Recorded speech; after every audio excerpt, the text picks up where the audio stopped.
வணக்கம், வந்தாச்சு உங்கள் பவர் பேக் பாட்காஸ்டர் பவித்ரா.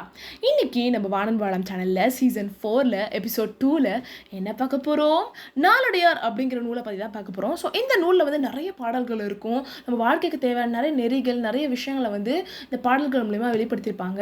இந்த பாடல்கள் வந்து நல்ல நல்ல தூய தமிழ், பழங்கால தமிழ் இருக்கும் அப்படிங்கிற காரணத்தினால நம்மளுக்கு அந்தளவுக்கு புரியாது இல்லையா? நம்மளுக்குன்னா எப்படி சொல்கிறது, அந்தளவுக்கு தமிழ் அறிவு இல்லாதவங்க, தமிழ் ஃபீல்டில் நல்லா டீப்பாக இல்லாதவங்களுக்கு அந்தளவுக்கு பொருள் விளங்குறது ரொம்ப கஷ்டமாக இருக்கும். ஸோ அதனால் வந்து இது நம்மளுக்கு புரிகிற வகையில் சிம்பிளிஃபைட் வேயில் தமிழில் வந்து எழுதியிருப்பாங்க. அதுதான் தெளிவுரை அப்படின்னு சொல்லப்படுது. இந்த தெளிவுரை புத்தகங்கள் நம்ம படிக்கும்பொழுது பாடலும் இருக்கும், கீழே பொருளும் இருக்கும். ஸோ அது மூலமாக நமக்கு வந்து பொருள் விளங்கும். இதுதான் சொல்ல வரான் அப்படி அந்த பாடல்கள் அப்படின்ற மாதிரி. ஸோ அந்த மாதிரி ஒரு தெளிவுரை புத்தகம் படித்து நிறைய விஷயங்கள் எனக்கு தெரிய வந்தது. ஸோ அதை நான் வந்து ஷேர் பண்ண போகிறேன்.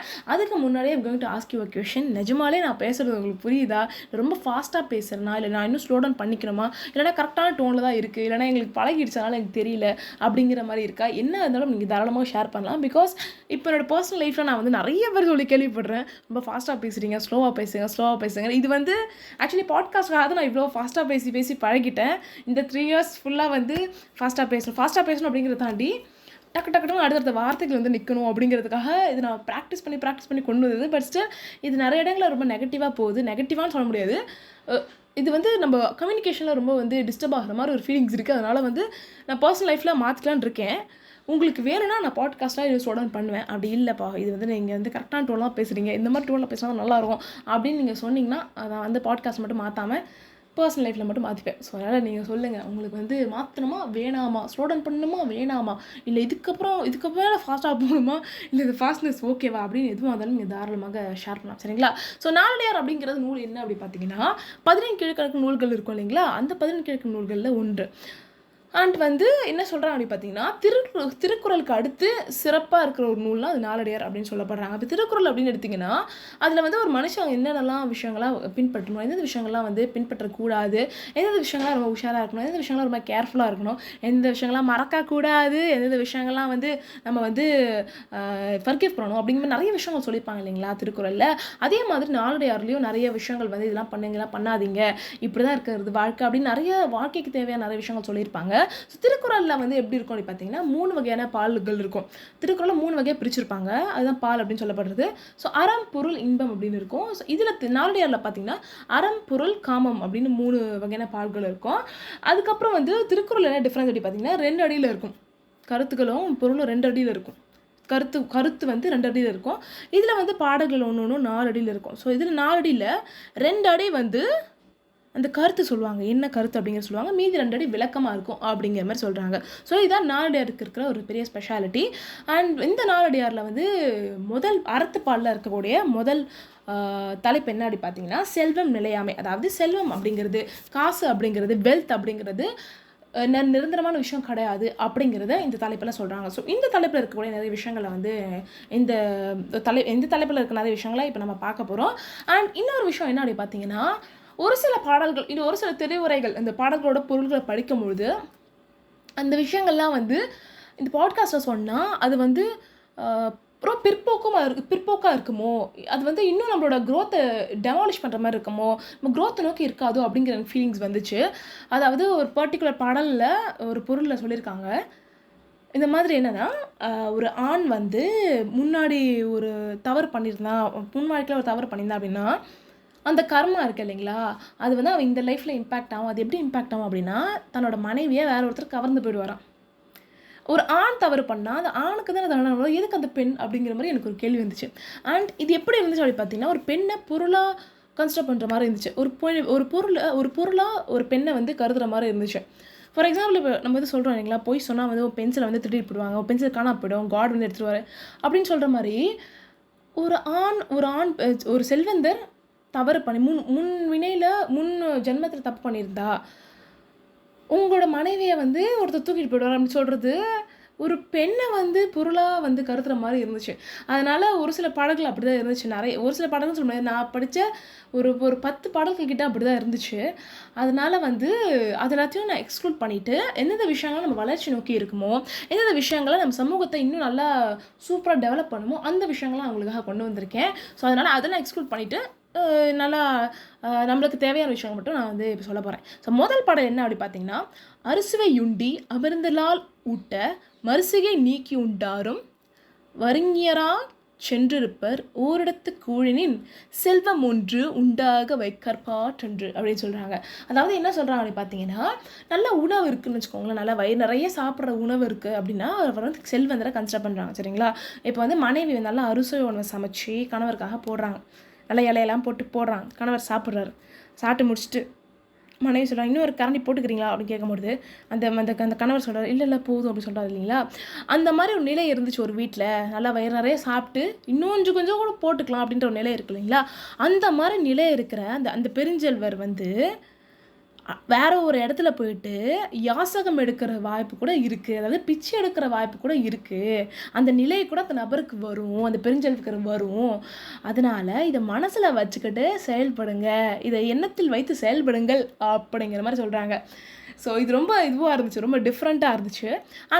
இன்னொரு முக்கியமான ஒரு நோட்டு நான் சொல்ல மறந்துட்டேன். என்ன அப்படி பார்த்தீங்கன்னா, எனக்கு தமிழ் நல்லாவே படிக்க தெரியும், பட் வந்து இந்த பாடல்கள்லாம் வந்து கொஞ்சம் காம்ப்ளெக்ஸாக எனக்கு ஃபீல் ஆகிற காரணத்தினால எனக்கு தெரிஞ்ச அளவுக்கு நான் படிக்கிறேன். ஸோ அதனால் தமிழ் பேராசிரியர்கள், தமிழ் ஆசிரியர்கள் இருந்தால் என்னை மடிச்சிருக்கேன், டென்ஷன் ஆகிடாதீங்கப்பா. அடுத்த பாடல் என்ன அப்படி பார்த்தீங்கன்னா, 2வது பாடல், துகள்தீன் பெருஞ்செல்வம் தோன்றிய கால் தொட்டு பகடு நடந்த கூழ் பல்லாரோண்டுக அகடுற யார் மாட்டும் நில்லாது செல்வம் சகடக்கால் போல வரும் அப்படின்னு சொல்கிறாங்க. அதாவது இதில் என்ன சொல்கிறாங்க அப்படி பார்த்தீங்கன்னா, செல்வம் அப்படிங்கிறது நிலைச்சு நிற்காது. எப்படி ஒரு வண்டியோட சக்கரம் ஓடிக்கிட்டே இருக்க, ஒரு வீல் அப்படியே மாறி மாறி வருதோ அதே மாதிரி செல்வம் மாறி மாறி வரும்.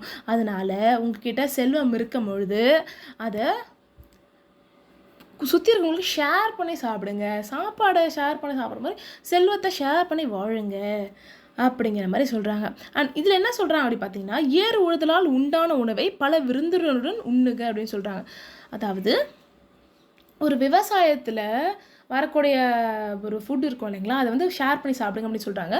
அண்ட் இதை வந்து நம்ம இன்னொரு வகையில் கூட எடுத்துக்கலாம். நம்ம கிட்ட இருக்கிற பணத்தை நிறைய விஷயங்களுக்கு தானம் பண்ணுறது, தர்மம் பண்ணுறதும் பண்ணுங்க அப்படிங்கிற மாதிரி கூட எடுத்துக்கலாம்.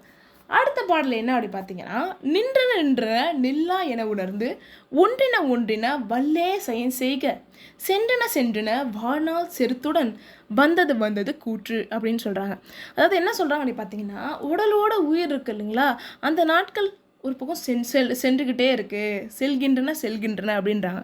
அடுத்து என்ன சொல்கிறாங்க அப்படி பார்த்தீங்கன்னா, நம்ம ஊர்லலாம் வழக்கமாக வந்து இந்த ஒரு நம்பிக்கை இருக்குது. யமன் அப்படிங்கிற நபர் இருக்காங்க, இவங்க வந்து நம்மளோட உயிரை வந்து உடம்புலேருந்து பிரிக்கிறதுக்காக இருக்காங்க அப்படின்னு சொல்கிறாங்க இல்லைங்களா. அந்த ஒரு விஷயத்தை இங்கே சொல்கிறாங்க. யமன் சினத்துடன் வருகின்றான்றாங்க. அதாவது யமன் ஒரு பக்கம் வந்துக்கிட்டே இருக்கான், நம்மளை வந்து கோபமாக வந்து நம்மக்கிட்ட வந்துக்கிட்டே இருக்காங்க அப்படிங்கிற மாதிரி சொல்கிறாங்க. அடுத்தது என்ன சொல்கிறாங்க அப்படி பார்த்தீங்கன்னா, ரொம்ப நிலைச்சு இருக்கும் அப்படின்ற வந்து சொத்து அப்படிங்கிறது நிலைச்சலாம் இருக்காது, எப்பவுமே வந்து டெம்பரவரி தான், பர்மனன்ட் கிடையாது அப்படிங்கிற மாதிரி சொல்கிறாங்க. அதனால் இதெல்லாத்தையும் மனசில் வச்சுக்கிட்டு நிறைய அறங்கள் செய்யுங்க அப்படின்னு சொல்கிறாங்க. அடுத்து என்ன பாடல் அப்படி பார்த்தீங்கன்னா, எண்ணானும் ஒன்றுதம் கையுற பெற்றக்கால் பின்னாவதென்று பிடித்திரா முன்னே கொடுத்தார் உயப்போவர் கோடில் தீ குற்றம் தொடுத்தாரு சொல்லும் சுரம் அப்படின்னு சொல்கிறாங்க. ஸோ இந்த பாடல் என்ன சொல்கிறாங்க அப்படி பார்த்தீங்கன்னா, உங்களுக்கு ஒரு இளம் பருவத்தில் ஒரு பொருள் கிடைக்குது அப்படின்னா, இது யூஸ் ஆகும், ஃப்யூச்சரில் யூஸ் ஆகும் அப்படின்னு எல்லாத்தையும் சேர்த்து வைக்காமல், சின்ன வயசுல நிறைய அறமான விஷயங்கள் செய்கிறீங்க அப்படின்னா, யமன் வந்து உங்களோட உயிரை வந்து உங்கள்கிட்டேருந்து எடுத்துகிட்டு போகும்போது, உடம்புலேருந்து உயிரை தனியாக எடுத்துகிட்டு உங்களை கூட்டிகிட்டு போகும்பொழுது வழி தப்பி போய் புண்ணிய உலகத்தில் உங்களை சேர்த்துட்டு வரோம் அப்படின்னு சொல்கிறார். ஸோ இதை வந்து இன்னொரு அண்டர்ஸ்டாண்டிங்கில் எடுத்துக்கலாம். என்ன அப்படி பார்த்தீங்கன்னா, நீங்கள் நிறைய தவறுகள் செஞ்சுருந்தாலும், உங்கள் வாழ்க்கையில் நிறைய தவறுகள் செஞ்சு நீங்கள் வந்து நரகத்திற்கு செல்ல வேண்டிய நபர் அப்படிங்கிற மாதிரி பர்சனாக இருந்தாலும், நீங்கள் இந்த மாதிரி இளம் பருவத்தில் அறங்கள் செய்கிறீங்க, ரொம்ப வந்து பொருட்களோட அட்டாச்சாக இல்லாமல் உங்களை சுற்றி இருக்கவங்களுக்கு நிறைய உதவி பண்ணுறீங்க அப்படின்னா, நீங்கள் நரகத்துக்கு உங்களை நரகத்துக்கு யமன் கொண்டு போகாமல் வழி தப்பி போய் உங்களை சொர்க்கத்துக்கு கொண்டு போவாங்க அப்படிங்கிற மாதிரி கூட நம்ம ஒரு மீனிங்கை நம்ம இதில் வந்து எடுத்துக்கலாம். அடுத்ததான் என்ன சொல்கிறாங்க பார்த்தீங்கன்னா, இழைத்தனால் இல்லை இகவா பிழைத்தொரி குற்றம் குதித்தொய்ந்தார் இங்கில்லை ஆற்ற பெரும்பொருள் வைத்தீர் வழங்குமே நாளை தழியும் தன்னப்படும் அப்படின்னு சொல்கிறாங்க. ஸோ இந்த பாடல் என்ன சொல்கிறாங்க அப்படி பார்த்தீங்கன்னா, பெருமை அளிக்கக்கூடிய பொருளை மிகுதியாக சேர்த்து வைத்துள்ள செல்வரே அப்படின்றாங்க. அதாவது சேர்த்து வைக்கிறது இம்பார்ட்டன்ட் தான், ஆனால் அளவுக்கு அதிகமாக சேர்த்து வைத்திருக்கிற செல்வரே அப்படின்னு சொல்லி குறிப்பிட்றாங்க. ஸோ இதில் என்ன சொல்கிறாங்க அப்படி பார்த்தீங்கன்னா, உடலோடு உயிர்கூடி இருக்கிற வாழ்நாட்கள் வந்து ஒரு அளவு தான். ஸோ வந்து இப்போ ஒரு அதுக்குன்னு ஒரு பிளான் இருக்கும், ஒரு காட்ஸ் பிளான் சொல்லுவோம் இல்லைங்களா, அதை தாண்டி ஒரு நாள் கூட அவங்களாம் எக்ஸ்ட்ரா வாழ முடியாது. அதே மாதிரி யமன் வந்து உங்கள் உடம்புலேருந்து உயிர் எடுக்கணும் முடிவு பண்ணிட்டா அதுக்கப்புறம் உங்களால் எக்ஸ்ட்ரா ஒரு நாள் கூட வாழ முடியாது. அந்த யமன் கிட்ட தப்பு நபர் இல்லவே இல்லைங்க. அதனால் யாருக்கு ஹெல்ப் பண்ணணுமோ, யாருக்கு ஹெல்ப் தேவையோ அவங்களுக்கு உதவி செய்து வாழுங்கள் அப்படிங்கிற மாதிரி சொல்கிறாங்க. ஸோ இங்கே குறிப்பிடுறது என்ன அப்படி பார்த்தீங்கன்னா, சேர்த்து வைக்கிறது இம்பார்ட்டன்ட் தான், ஆனால் அது ரொம்ப எல்லாத்தையும் சேர்த்து வச்சு யாருக்குமே கொடுக்காம, யாருக்குமே வந்து ஹெல்ப் பண்ணாமல் இருக்கிறவங்களுக்கு தான் இங்கே முக்கியமாக வந்து அவங்க குறிப்பிட்றாங்க. அதனால் சேர்த்து வைக்கிறது முக்கியம்தான், ஆனால் மற்றவங்களுக்கு ஹெல்ப் பண்ணுறதும் ரொம்ப ரொம்ப முக்கியமான விஷயம். அதனால் அறங்கள் செய்யுங்க, ஹெல்ப் பண்ணுங்க. அடுத்த பாடல் என்ன அப்படி பார்த்தீங்கன்னா, தோற்றம் சால் ஞாயிறு நாழியா வைகளும் கூற்றம் அளந்தனும் நாளுன்னும் ஆற்ற அரஞ்சை தருளுடீர் ஆகுமின் யாரும் பிறந்தும் பிறவாதாரில் அப்படின்னு சொல்கிறாங்க. ஸோ இதுவும் ஒரு இன்ட்ரெஸ்டிங்கான ஒரு பாடல் தான். ஸோ இதில் என்ன சொல்கிறாங்க அப்படி பார்த்தீங்கன்னா, யமன் அப்படிங்கிற நபர் வந்து கதிரவனை நாழியாக கன்சிடர் பண்ணுறாங்க அப்படின்னு சொல்கிறாங்க. நாழினா டைமு, சரிங்களா? ஸோ நாழியாக வச்சு ஒரு மெஷர்மெண்ட்டாக வச்சு நம்மளோட நாட்களை கன்சிடர் பண்ணுறாங்க, நம்மளோட டைமை கன்சிடர் பண்ணுறாங்க, டியூரேஷன் ஆஃப் லைஃப் டைமை கன்சிடர் பண்ணுறாங்க அப்படின்னு சொல்கிறாங்க. அதே மாதிரி ஒவ்வொரு நாளையும் யமன் வந்து தானியம் போல் நம்மளோட ஒவ்வொரு நாளையும் சாப்பிட்டுக்கிட்டு இருக்காரு அப்படிங்கிற மாதிரி சொல்கிறாங்க. அதனால் அளவுக்கு அதிகமாக சேர்த்து வைக்காமல் அவங்களுக்கு சுற்றியவங்களுக்கு உதவி பண்ணி பிளெஸ்டான பர்சனாக மாறுங்க, அருள் கொண்டவராகுக அப்படின்னு சொல்கிறாங்க. அப்படி நீங்கள் ஆகலை, நீங்கள் அறங்கள் செஞ்சு பிளெஸ்டான பர்சனாக ஆகலை அப்படின்னா நீங்கள் பிறந்த ஒன்றும் பிரோஜனம் இல்லை அப்படின்னு சொல்கிறாங்க. அதாவது பிறவை எடுத்தும் பிறவாதவருடன் சேர்ந்தவராக எண்ணப்படுவார் அப்படின்றாங்க. நீங்கள் பிறந்தாலும் பிறக்காத ஒரு பர்சன்னு கன்சப்படுவீங்க அப்படிங்கிற மாதிரி சொல்கிறாங்க. அடுத்ததான் என்ன சொல்கிறாங்க அப்படி பார்த்தீங்கன்னா, செல்வர்யாம் என்றுதாம் செல்வொழி எண்ணாத புல்லறிவாள பெருஞ்செல்வம் எல்லில் கருங்கொன்மூ வாய் திறந்த மின்னு போல் தோன்றி மறுக்கர கெட்டுவிடும் அப்படிங்கிறாங்க. ஸோ இதுவும் ஒரு இன்ட்ரெஸ்டிங்கான பாடல் தான். ஸோ இது என்ன சொல்கிறாங்க அப்படி பார்த்தீங்கன்னா, நான் இப்போது ஒரு பணக்காரன், இப்போது பணக்காரன் அப்படின்னு தன்னோட இப்போ இருக்கிற செல்வத்தை வச்சு மட்டுமே லைஃப்பை கணக்கு போட்டு ஃப்யூச்சரில் வரக்கூடிய ரிஸ்க்ஸ் எல்லாம் எதுவும் பார்க்காம ஃப்யூச்சரில் வரக்கூடிய மறுமை உலகம் சொல்கிறாங்க. மறுமை உலகம்னா டார்க் ஃபேஸு, இல்லாட்டி இதில் லாஸஸ் வந்தால் என்ன பண்ணுறது அப்படிங்கிறத பெருசாக கேல்குலேஷனே பண்ணாமல் இப்போ நான் ரிச்சான பர்சன், இப்போ நான் வந்து பணக்காரன் அப்படின்னு சொல்லி ரொம்ப இப்போ இருக்கிறத மட்டுமே ஃபோக்கஸ்டாக இருக்க பர்சன் அவனோட வாழ்க்கை எப்படி தெரியுமா இருக்குங்களா? நைட்டு மின்னல் வந்துச்சு அப்படின்னா, இரவில் மின்னல் வந்துச்சு அப்படின்னா எப்படி வரும்?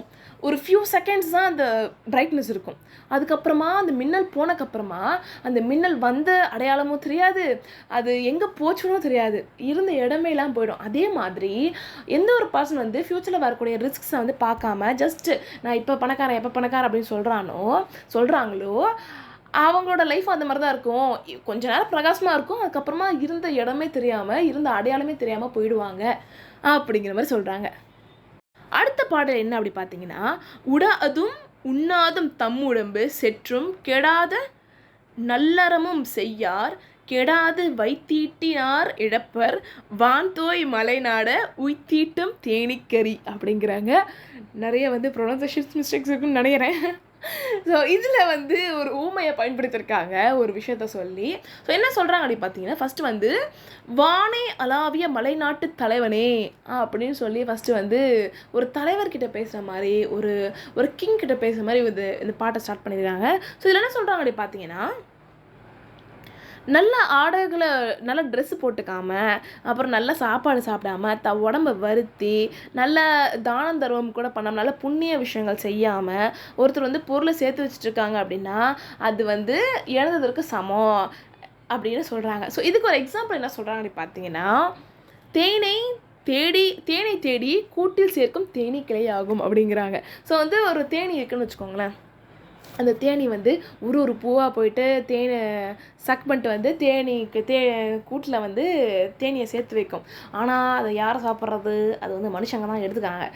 அதே மாதிரி தான் தன்னை வந்து தான் செல்வம் சேர்த்து வச்சு இந்த தனக்கும் அதை பயன்படுத்தாமல் தன்னை சுற்றி இருக்கவங்க பயன்படுத்தலை அப்படின்னா அந்த செல்வத்தை இழந்ததற்கு சமம் அப்படிங்கிறாங்க. ஒரு தேனி எப்படி தன்னோட தேனி எப்படி வந்து தேனை வந்து இழந்துருதோ அதே மாதிரி ஒரு நபர் வந்து தன்னோட செல்வத்தை தனக்கும் பயன்படுத்தாமல் மற்றவங்களும் பயன்படுத்தாமல் இருந்தானா அது இழந்ததற்கு சமம். அது இருந்தும் ஒன்றும் யூஸ் கிடையாது, பயன்பாடு கிடையாது அப்படிங்கிற மாதிரி சொல்கிறாங்க. இதே மாதிரி நிறைய விஷயங்கள் வந்து நாலடியார் நூலில் நிறைய விஷயங்கள் இருக்குது. அண்ட் வந்து நான் சொல்லியிருந்த மாதிரி தான் இதில் 2 பாடல்கள் நான் வந்து ஸ்கிப் பண்ணிட்டேன். இந்த தலைப்பில் 2 பாடல்கள் வந்து நான் ஸ்கிப் பண்ணிட்டேன். பிகாஸ் நான் சொல்லியிருந்த மாதிரி தான் அது வந்து முற்போக்கு சிந்தனை இல்லை அப்படிங்கிற மாதிரி இருந்துச்சு. அதனால் இது 2 விஷயத்தை நான் எடுத்துட்டேன். அண்ட் இந்த ஒரு நாலடியார் எபிசோடு எப்படி இருந்துச்சு? நல்லா இருந்துச்சா? அண்ட் இந்த எபிசோடு இல்லை, இந்த நாலடியார் நூலில் இருக்க விஷயங்களை சீரியஸாக போட வேணாம்னு முடிவு பண்ணியிருக்கேன். பிகாஸ் இது நடுவில் போடலாம், மற்ற எபிசோட்ஸ்லாம் போட்டு நடுவில் போடலாம் அப்படின்னு சொல்லி முடிவு பண்ணியிருக்கேன். அதனால தான் இது நான் எபிசோட் 1 சீரீஸ் அப்படிங்கிற மாதிரி ஸ்டார்ட் பண்ணாமல் இது பண்ணியிருந்தேன். அண்ட் இந்த எபிசோடு ஒரு அழகு ரெக்கமெண்ட் பண்ண எபிசோட் நான் ஃபர்ஸ்ட்டே சொல்லணும்னு நினைக்கிறேன். இந்த எபிசோடு யார்த்தம்மா ரெக்கமெண்ட் பண்ணாங்க?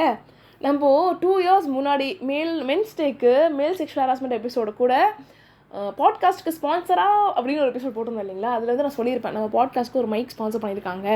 அந்த ஒரு 5 அழகு லிசனர்ஸ், ஒரு ப்ரொஃபஸர் அண்ட் 4 ஸ்டூடெண்ட்ஸ்ன்னு சொல்லி. ஸோ இந்த ப்ரொஃபஸர் இருக்கார் இல்லைங்களா, அவர் வந்து சொன்னார், அவர் வந்து தமிழ் சார்ந்த ப்ரொஃபஸர் கிடையாது, அது அவர் வேறு ஒரு டிபார்ட்மெண்ட், வேறு ஒரு சப்ஜெக்ட் எடுக்கிற பர்சன் தான். பட் ஸ்டில் அந்த மாதிரி சொன்னார். அகநானூறு, புறநானூறு இந்த மாதிரி நிறைய பழைய இலக்கியங்கள், தமிழ் இலக்கியங்கள் நிறைய அழகான விஷயங்கள் சொல்லியிருப்பாங்க. அதெல்லாம் நான் இன்னும் தேடி படிச்சுக்கிட்டு இருக்கேன். அதனால் இந்த விஷயங்கள் நிறைய பேருக்கு தெரியாது, அதெல்லாம் நீ இந்த பாட்காஸ்ட்டில் போடு பவித்ரா அப்படிங்கிற சொன்னாங்களா. பட் அப்போது வந்து நம்மளுக்கு அந்தளவுக்கு தமிழ் இருக்கான்னு தெரியலையே, நம்ம இதெல்லாம் பண்ணலாமா வேணாமா அப்படிங்கிற நிறைய ஒரு சிந்தனைகள் இருந்துச்சு. பட் அது ஒரு 2 years கழிச்சு இப்போ தான் ரியாலிட்டியாக வந்திருக்கு. ஸோ அதுதான் நிறைய நல்ல விஷயங்கள் இருந்துச்சு. இப்போ வந்து செல்வம் வந்து நிலைச்சி நிற்காது அப்படிங்கிறதுக்கு எவ்வளோ எடுத்துக்காட்டு சொல்கிறாங்க பார்த்தீங்களா? ஒரு சர்க்கரமில் சொல்லி, சாப்பாடு விஷயத்தில் சொல்லி, அதுக்கப்புறம் சர்க்கரம் வச்சு சொல்லி, அதுக்கப்புறம் வந்து தனக்கும் அதை பயன்படுத்தாமல் மற்றவங்களும் பயன்படுத்தாமல் இருக்குதுன்னா அதுக்கு இது இருந்து என்ன இல்லாமல் என்ன அப்படிங்கிற மாதிரி. அதுக்கப்புறம் வந்து அறத்தை வந்து நீங்கள் செஞ்சீங்க அப்படின்னா நீங்கள் வந்து புண்ணிய உலகத்துக்கு செல்வீங்க அப்படின்னு சொல்கிறதா இருக்கட்டும் சரி. அண்ட் இது எல்லாமே அண்ட் இன்னொரு விஷயம் வந்து நான் சொல்லணும்னு நினச்சிருந்தேன். இந்த நரகம் சொர்க்கம் அப்படிங்கிறது ஒரு நம்பிக்கைகளாக தமிழ்நாட்டில் தமிழ் மக்களிடையே பரவியிருக்கிறதுனால இவங்க ஒரு விஷயங்கள் சொல்லியிருக்காங்க. உங்களுக்கு நம்பிக்கைகள்லாம் இந்த கருத்தில் எடுத்துக்க வேணாம். ஆனால் இவங்க சொல்கிற முக்கியமான கருத்து என்னென்னா, செல்வம் நிலையாமை, செல்வம் வந்து நிலைச்சிருக்காது, எப்போ வேணால் வரும், எப்போ வேணால் போகும். அதனால் நீங்கள் வந்து உங்ககிட்ட இருக்கும்போது அதை வந்து 4 பேருக்கு கொடுத்து உதவி பண்ணுங்கள். ஃபஸ்ட்டு உங்களுக்கு நீங்கள் வச்சுக்கோங்க, அதுக்கப்புறம் 4 பேருக்கு வந்து உதவி பண்ணுங்கள் அப்படிங்கிறத சொல்கிறாங்க. ஸோ அதனால அதுதான் மெயின் கருத்தை தவிர்த்து யமன் இருக்காரா இல்லையா, அதுக்கப்புறம் சொர்க்கம் இருக்கா இல்லையா, யமன் என்னை வந்து கூட்டின்னு போயிடுவாரா, இந்த மாதிரிலாம் யோசிக்காதீங்க. இந்த அடிப்படை கருத்து இதுதான். ஸோ அதில் நம்பிக்கைகள் இருந்துச்சுன்னா ஓகே, நீங்கள் இதை ஃபிட் பண்ணிருக்க. அப்படி இந்த மாதிரி யமன் நம்ம நம்பிக்கை இல்லை, எனக்கு புண்ணிய உலகம் மேலே நம்பிக்கை இல்லை, இருக்கும் பொழுது தான் இங்கேயே எல்லாம் கலந்து தான் இருக்கிறது, இதுக்கு இறந்ததுக்கப்புறம் நான் எங்கே போனால் என்ன அப்படிங்கிற மாதிரி நீங்கள் இருந்தீங்கன்னா கூட அதெல்லாம் ஃபைன் தான். பட் வந்து அது அந்த கருத்து தான் செல்வம் நிலையாமை அப்படிங்கிறத கருத்து. ஸோ அதனால் இந்த கருத்தை எடுத்துக்கோங்க. இந்த விஷயங்கள்லாம் வந்து செகண்டரி விஷயங்கள் தான், சரிங்களா? ஸோ அந்த ஒரு நோட்டையும் நான் சொல்லி நினச்சிருந்தேன். And thank you so much for listening this episode till now. So இதுவும் ஒரு பெரிய ஜேர்னியாக தான் இருந்துச்சு. ஒரு சில விஷயங்கள்லாம் புரியலை. அதாவது உயிருடன் கூடி வாழுமாறு நாட்கள் போட்டிருந்தாங்க. அது உயிருடன் கூடி வாழுமாறு நாட்கள் எனக்கு புரியறதுக்கே பல பாடல்கள் படிச்சுக்கிட்டு தான் புரிஞ்சுது. உயிருடன் கூடி வாழுமாறு நாட்கள்லாம் என்ன சொல்கிறீங்க நீங்கள்? செக்ஷுவல் ரிலேஷன்ஷிப் சொல்கிறீங்களா, இல்லாட்டி வந்து மனுஷங்க கூட சேர்ந்து வாழ்றதை பற்றி சொல்கிறீங்களா, என்ன வாட் ஆர் யூ டெல்லிங் அப்படிங்கிற மாதிரி தான் இருந்துச்சு. அதுக்கப்புறம் தான் புரிஞ்சுது உடம்பும் உயிரும் சேர்ந்திருக்க நாட்கள் வந்து குறைவே இல்லை, சேர்ந்திருக்க நாட்கள் வந்து அளவு இருக்குது அப்படிங்கிறத இங்கே குறிப்பிடுறாங்க அப்படின்னு புரியறதுக்கு ரொம்ப நாள் இருந்துச்சு. அதனால் நீங்கள் பாடல்கள் படிக்கிறீங்க, பழங்கால பாடல்கள் படிக்கிறீங்க அப்படின்னா தெளிவுரைகள் வச்சுக்கோங்க. அந்த தெளிவுரையில் ஒரு ஒரு ஒரு பொருள் கொடுத்துருக்காங்க, அந்த பொருளை புரியறதுக்கும் கொஞ்ச நாள் தான் ஆகும். ஆனால் அது புரியும், நல்லா ரொம்ப இன்ட்ரெஸ்டிங்காக இருக்கும், நிறைய விஷயங்கள் தெரியும். இந்த மாதிரிலாம் மனுஷங்க வாழ்ந்துருக்காங்களா, ஒரு உணவு இருக்கிறது அப்படிங்கிறது எந்த அளவுக்கு இம்பார்ட்டண்டான விஷயம். இப்போ வந்து அது ரொம்ப நார்மலாக ஆயிடுச்சு. பட் அந்த காலத்தில் உணவு யாருக்கு நல்ல உணவு வீட்டில் இருக்கோ அவங்க வந்து ஒரு பெரிய செல்வராக கன்சிடர் பண்ணுறாங்க. இல்லையா? ஸோ இந்த மாதிரி நிறைய விஷயங்கள் நம்மளுக்கு தெரியும். அவங்களோட கல்ச்சர் என்ன, நம்ம தமிழ் மக்கள் எப்படி வாழ்ந்தாங்க அப்படிங்கிற நிறைய விஷயங்கள் தெரியும். ஸோ அதனால் நீங்கள் தமிழ் பாடல்கள் படிக்கிறீங்க அப்படின்னா நிறைய விஷயங்கள் உங்களுக்கு தெரியும். அதே மாதிரி கொஞ்சம் கொஞ்சம் ஒரு சில நேரங்களில் டிஃபிகல்ட்டாக இருக்கும், பட் ஸ்டில் நிறைய நிறைய நிறைய நாலேஜ் கிடைக்கும். அதனால் நிறைய விஷயங்கள் படிங்க. ஓகே, ஸோ அந்த ஒரு நோட்டோடு நான் அப்படியே கிளம்புறேன். ஸோ உங்களோட ஃபீட்பேக்ஸ் கமெண்ட்ஸ் இருந்தால் நீங்கள் தாராளமாக ஷேர் பண்ணலாம். ஸோ 2 இன்ஸ்டாகிராம் அக்கௌண்ட்ஸ் இருக்குது. ஒன்று வந்து நம்ம பாட்காஸ்ட்க்கு இருக்க ஒரு அழகு இன்ஸ்டாகிராம் பேஜான வானன்ப வாழலாம் அப்படிங்கிற பேஜ். என்னோட அக்கௌண்ட்டு த காரிகா 32 TH_KARAGA32. இன்னொரு அக்கௌண்ட்டு இது வந்து இன்ஸ்டாகிராமில் கிடையாது. நான் வந்து சோஷியல் மீடியாவில் இல்லைப்பா, எனக்கு மெயில் மட்டும் தான் பண்ண தெரியும் அப்படிங்கிறவங்களுக்காக மெயினாக உருவாக்கப்பட்ட ஒரு அமேசிங்கான இமெயில் வானன்ப வாழலாம் @gmail.com அப்படிங்கிற மெயில் அடிக்கும். நீங்கள் தாராளமாக ஷேர் பண்ணலாம். முன்னாடி சொன்ன மாதிரி தான் ஃபார்மலாக இருக்கலாம் அவசியம் கிடையாது. உங்களுக்கு எப்படி போட முடியுமோ டூ அட்ரஸில் என்ன போடுங்க, இந்த மெயிலை போடுங்க, அப்போ தான் வரும் இங்கே. இந்த மெயில் அட்ரஸ் போட்டுட்டு அதுக்கப்புறம் உங்களோட கருத்துக்கள் இருந்தால் நீங்கள் தாராளமாக ஷேர் பண்ணலாம். ஸோ அந்த ஒரு நோட்டோட நான் அப்படியே கிளம்புறேன். நிறைய விஷயங்கள், நிறைய சுவாரஸ்யமான விஷயங்கள் இருக்குது. நிறைய வந்து சென்சிட்டிவான ஒரு டாபிக் இருக்குது. அது நான் எப்படி பண்ண போகிறேன்னு தெரியல. இன்னும் நான் யோசிச்சுக்கிட்டு இருக்கேன், இதை எப்படி பண்ணலாம், எப்படி இதை வந்து நம்ம அழகு லெசனுக்கு கொண்டு சேர்க்கலாம் அப்படின்னு சொல்லி நம்ம மேல் செக்ஷுவல் ஹராஸ்மெண்ட் எபிசோட் பண்ணோம்ல, அந்த மாதிரி ஒரு சென்சிட்டிவான டாபிக் தான் இது. அண்ட் இதை வந்து அட்ரஸ் பண்ணுறது மூலிமா கண்டிப்பாக அது நிறைய பேருக்கு ஹெல்ப்ஃபுல்லாக நினைக்கிறேன். பட் நான் அதுதான் சொல்கிறேன், நான் பொறுமையாக சேர்த்து வச்சு இல்லை, பொறுமையாக அதுக்கு நான் ப்ரிப்பேர் பண்ணிட்டு வந்து நான் அது வந்து அப்படியே சும்மா டிமல்னு ஒரு நாள் நம்ம வந்து ரிலீஸ் பண்ணுறோம் நம்ம. ஆனால் it will take some time. பயங்கரமாக ரிசர்ச்லாம் கொஞ்சம் பண்ணணும். அதனால் நான் பண்ணிவிட்டு வந்து அங்கே சந்திக்கிறேன். ஓகே, இது மனசு பிடிச்ச மனசார செய்யுங்க, நிறைய லவோட, நிறைய காதலோட, நிறைய நம்பிக்கையோடு செய்யுங்க அப்படின்னு சொல்லி இந்த எபிசோட் நான் முடிக்கிறேன். நன்றி ஃபார் போனால் வராது, பொழுதுமனா கிடைக்காது என்றிருக்கும் உங்கள் நேரத்தை என் வார்த்தைகளும் செலவிடுவதற்கு இது போன்ற வேற ஒரு அழகான எபிசோடு சந்திக்கும் வரை பேச்சால் வார்த்தைகள் பிரபஞ்சத்தை பளபளப்பாக்கும் பவித்ரா சைனிங் ஆஃப். பாய்.